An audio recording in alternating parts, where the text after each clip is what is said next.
لا، الحمد لله والصلاة والسلام على نبينا رسول الله. جيت اليوم نقدم معكم واحد الوصفة رائعة لتقوية المناعة.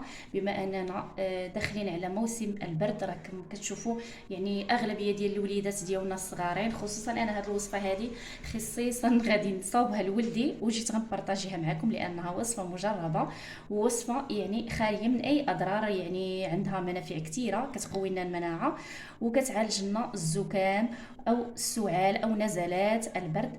بالنسبه للوليدات اللي كيتخنقوا هكا من يفهم وكيكون عندهم السعال وكيكون عندهم يعني داك السعال الحاد اللي فيه البلغم، هاد الوصفه هذه زوينه بزاف، كتقوي لنا المناعه ويعني كترفع لنا هكايا، كتقوي لنا المناعه في الجسم باش كنحاربوا داك الفيروس ديال الانفلونزا اللي كيدخلنا للذات ديالنا.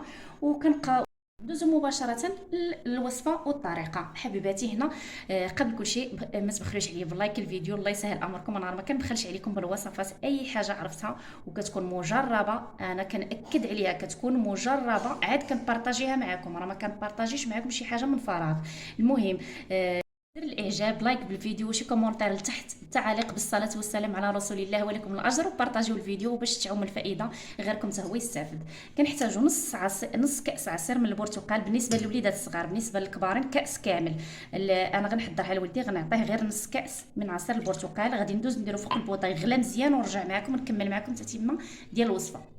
في الكاسرونه صافي، دابا كنخويو هنايا في الكاس. كنجيبوا الكركم، ها هو الكركم عرق، يعني تكونوا طاحنينو على يديكم. كناخذوا ربع ملعقه من الكركم كنضيفوها على الخليط. كناخذوا العسل الحر اذا توفر كان احسن، كناخذوا حتى هو منه واحد الملعقه تقريبا صغيره، كنضيفوه على هذا الخليط. ربع ملعقه من الكركم، نصف ملعقه عفوا ملعقه من العسل مع نصف كوب عصير برتقال غليان. صافي كنخلطوا هذا الخليط هكايا، كنتناولوه جوج مرات، مره الصبح مره في الليل قبل النوم. كنخليوه حتى كيدفى. دابا انا غنخليه حتى يدفى، عاد غادي نعطيه لولدي باش يقدر يشربه لانه دابا راه سخون بزاف.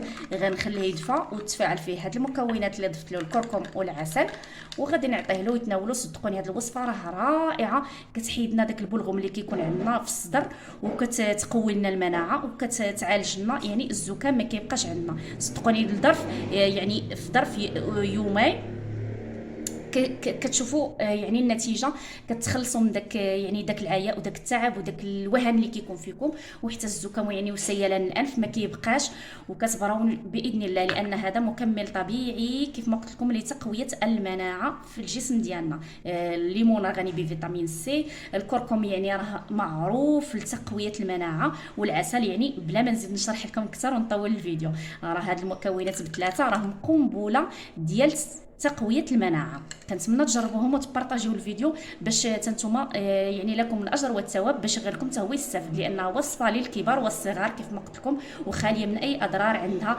نتائج رائعه وفعاله.